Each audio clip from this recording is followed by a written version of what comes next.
Wa su'ila Sibliyu radhiyallahu anhu wa qila lahu inna ba turabin dzikra annahu ja'a fil badiyah fara'al badiyata kullaha ta'aman faqala abdun rufiqa bihi walau balagha ila mahallit tahqiqi lakana kaman qala abitu inda rabbi fayud'imuni wa yasqini.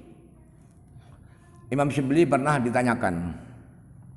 Imam Syibli radhiyallahu anhu pernah ditanyakan. Pertanyaannya begini. Begini, Kiai Imam Syibli, ada Imam Abu Turab. Abu Turab An-Nakhsyabi itu katanya pernah lapar di tengah hutan belantara yang jauh dari perkampungan, jauh dari warung, dari depot, dari warung nasi. Ternyata setelah itu beliau melihat hutan itu, hutan yang tandus itu semuanya berbentuk makanan dengan segala masakan. Itu langsung jadi makanan. Kesaktian kekeramatannya Abu Turab An-Nakhsyabi. Bagaimana itu menurut Kiai?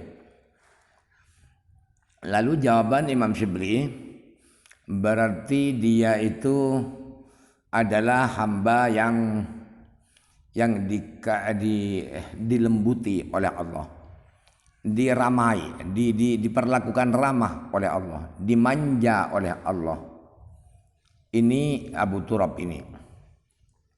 Kalau dia derajatnya sudah sampai pada derajat tahqiq, derajat kekokohan iman, derajat kedekatan dengan Allah sampai ke sana derajat dia, maka pasti dia akan sama dengan orang yang mengatakan saya semalam saya ada di sisi Allah, Allah yang memberi makan saya, Allah yang beri minum saya. Siapa itu? Nabi Muhammad SAW.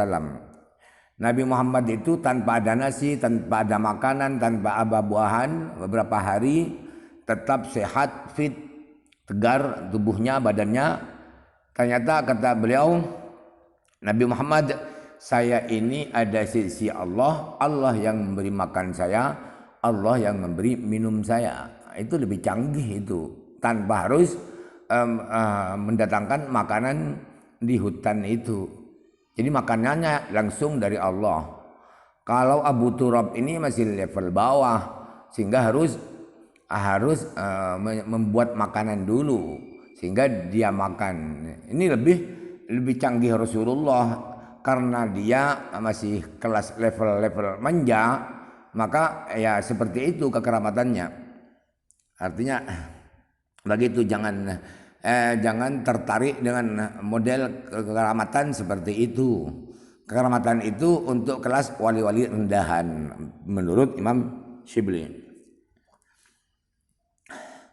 Qala fi radha'ifil minan wa'lam anna al-karamati taratan tadhharu lil wali fi nafsihi wa taratan tadhharu lahu minhu li ghairihi fa in dhaharat lil wali fi nafsihi fal muradu ta'rifuhu bi qudratillahi ta'ala fardiyatihi wa ahadiyatihi wa anna qudratahu la tatawaqqafu 'alal asbabi. Imam Ibnu Athaillah Sakandari di kitab Ladhaifil Minan, beliau berkata begini, ketahuilah,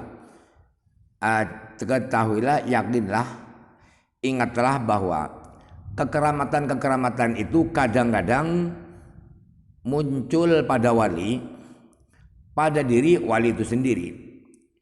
Kadang-kadang yang lain, di sisi yang lain, kadang-kadang kekeramatan itu muncul dari wali itu untuk selain wali itu. Apabila kekeramatan itu muncul pada wali, pada diri wali itu, maka yang dimaksud tujuan diberikannya kekeramatan, diperlihatkannya kekeramatan oleh Allah itu, maksudnya adalah memperkenalkan pada wali itu akan kekuasaan Allah. Memperlihatkan kepada wali itu bahwa Allah itu esa, bahwa Allah itu tunggal, tidak bisa disaingi oleh yang lain. dan memperkenalkan, memberitahukan kepada wali itu bahwa sifat qudrat Allah, kemahakuasaan Allah itu tidak butuh sebab-sebab. Jadi sebab-sebab mau ke Saudi Arabia tidak butuh pesawat terbang. Allah itu kalau sudah berkeinginan, berkehendak, kun fayakun, ayaqula lahu kun fayakun, arada syai'an yaqula lahu kun fayakun. Wa anna al-awaidah wa hakimun 'alaiha laysat hiya hakimatun 'alaihi. Dan kekeramatan itu memberi pengertian bahwa sesuatu yang terbiasa, sesuatu yang alami itu, kalau makan kenyang, kalau minum segar, kalau kalau olahraga maka bisa sehat. Itu Allah yang menghakimi semua kebiasaan-kebiasaan alami itu. Bukan kebiasaan itu menghakimi Allah, yang mengatur Allah, bukan. Wa innama ja'alal awaidah wal wasaidha wal asbaba hujuba qudratihi wa suhuba syamsi ahadiyatihi. Semua kebiasaan-kebiasaan, kalau makan kenyang, kalau minum segar, kalau tidur nanti bangunnya bisa fit kembali, itu awaid. Wasaid termasuk ya al asbab, perantara untuk sehat adalah harus minum ini, jamu ini, herbal ini. Itu semuanya adalah penghalang, adalah sebagai rintangan daripada kekuasaan Allah. Artinya maha kuasa Allah itu ketika masih mengandalkan kausalitas, sebab musabab, maka dia kurang dekat dengan Allah. Masih ada penghalang antara dirinya dengan Allah. Dan itu adalah mendung daripada matahari, sifat keesaan Allah. Matahari tidak tampak terang benderang karena masih ada mendung. Karena ada mendung sehingga tidak terlihat matahari, kekuasaan Allah. Itu kalau hanya mengandalkan kausalitas. Mengandalkan kausalitas. Kalau makan kenyang, kalau kerja makan akan dapat uang. Lah itu kausalitas itu adalah bagaikan mendung. Fal waqifu 'alaiha mahdzulun wan nafidhu minha ilaihi man huwa bil inayati mausulun. Ada di kitab lain itu bukan nafidhu, nafiru. Wan nafiru minha. Lebih enak juga nafiru yang lari, yang menjauh. Kalau nafiru itu yang menjauh. Jadi orang yang berhenti di kausalitas itu. Jadi kalau makan kenyang, kalau tidur akan segar kembali, kalau kerja akan dapat uang. Berhenti di situ, maka orang ini adalah orang yang tidak tertolong oleh Allah. Makhdul itu sebaliknya mansur. Mansur itu tertolong, mendapatkan. Makhdul itu diabaikan, orang yang diabaikan oleh Allah.